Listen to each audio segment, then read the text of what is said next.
Hi. I love your tattoo, the like constellation. And that one too. Thank you. Thank you guys. So I feel like this season it is really in its stride. Did it feel like that to you when you're making it? The season felt a little special. Did it feel really like it hit its stride? Oh wow, that's a good observation. However, I just beg to differ a little bit because I think that season one was I think we delivered what it is we were going to deliver in season one, which was real stories sprinkled with comedy. And with season two, you started to see the dramedy, truly the dramedy. And season three, I call it the tripod of the Orville, which is now you're seeing the adventure, you're seeing the dramedy, and there are some funny moments.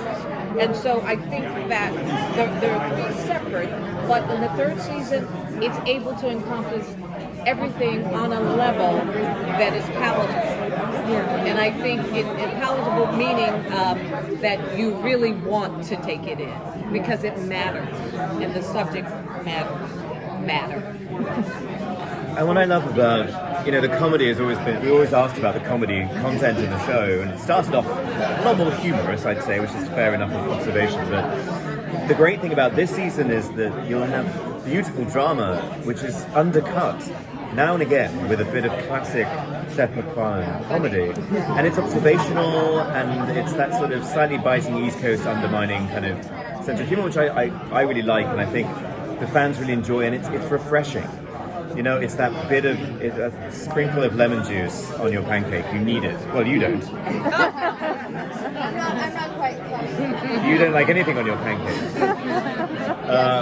But you need it. It's balance, I think. I'm just happy to be here this third season. Yeah. You're shaking things up a little. What? You're shaking things up a little. Yes.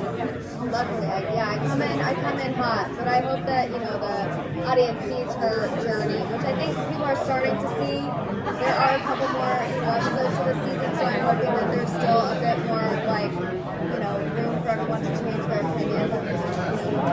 People are like, oh, she's just a hater. I love what you said, like love and hate are kind of the same emotion. She definitely has something that she's holding on to, but I think that they have a great relationship, and at the end of the day, she kind of, changes. Amazon are doing a roaring trade in Charlie Burke dartboards. I don't know if you've seen I've got one ordered as well. I wanted to ask you about that. Charlie came in with a lot of rage, and it was, I have to say it was a questionable decision to be on board the same ship with Isaac, but it seems to be moving through. It's the only option, it seems like. All the other ships seem to pretty much, not exist. It was an administrative problem. I don't think she really had the choice. I think it probably is her first time working on the Orville. And the Orville and just Ed and the show in general is a very encompassing ship of multiple different worlds and everything. And that may not be every single U.S. ship, just like maybe not every single state has the same law, random things like that. So I think it was her first kind of experience in such an open-minded ship, and that's why she ends up changing her mind and seeing different perspectives throughout her stay on the Orville. Right.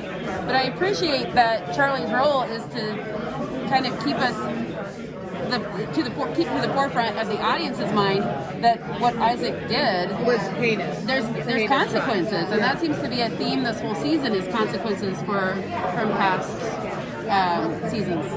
I think you're absolutely right. Yes.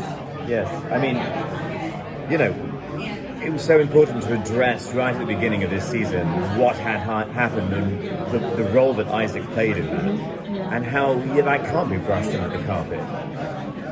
What I find is really interesting is when Gordon, later on in the season, comes out with you and says, "Well, listen, I kind of feel the same." Yeah. I think it's art imitating life, imitating art. How many Kanon invasions do you know? I'm living in one. It's called the USA. Fair enough. Because I feel like everyone on the Orville and Wells Bond that you guys already had, it wouldn't really make sense for someone to genuinely hate Isaac with the bond that everyone has. Like it I made don't think she. a little bit of sense. I never got that she hated us. But I did. No, I got the your word. I think is more correct. Rage, because rage. There's a reason for rage, I mean, and you showed that because in the character when I understand what you're saying. yeah, rage is something that is real. Hate, you can just put that on someone. I understand. A lot of people say the hate word. Yeah. But as an actor, obviously, I wasn't. I'm not like I just hate Isaac. Yeah. There's other things, but the simpler form. I mean, hate is kind of The hate is strong, but I like rage I like when rage. describing If I can Charlie, correct because that's real. more, I will correct people to say rage. Yeah, because they get enraged and you were raged. But you know, when I see, because I do read it, and they say that Charlie's hateful and all, I go, no, I never saw her that. She had a reason. Passionately rageful. There you go. But you had a question, I do, yeah. Can we add? Let's do this one last question. Thank you. On the topic of emotions, obviously this season we've seen a lot more emotion from Isaac in a couple of different points. How has that affected the way that you interact on set during like the filming of those scenes? Has that made it a little? Has it felt a bit jarring to have that level of emotion while still being in character?